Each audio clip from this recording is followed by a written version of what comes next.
Črna na Koroškem je olimpijska vas. Vsekakor podpiramo športe že od davnine. Seveda smo tega poligona veseli, ne nazadnje se lepo vklaplja tukaj v športni park Pristava, v športni park Črna na Koroškem, ne nazadnje se tukaj giblje veliko športnikov. Jaz sem tega zelo vesel, predvsem pa sem vesel, da se v Črni nekaj novega naredi, nekaj dogradi, še posebej, če je povezano s športom, toliko lepše. Vsak pripomoček tak nam pride prav.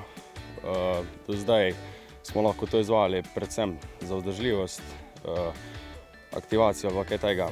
Samo ta pripomoček bo pa pripomogel še na moči pa veliko drugemu.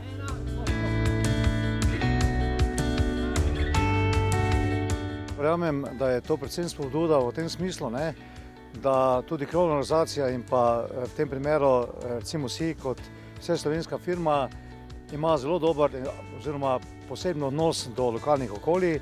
In ravno ta namestitev poligonov po Sloveniji je tisti pravi odnos in seveda s tem tudi izražena pripadnost športu na lokalni ravni.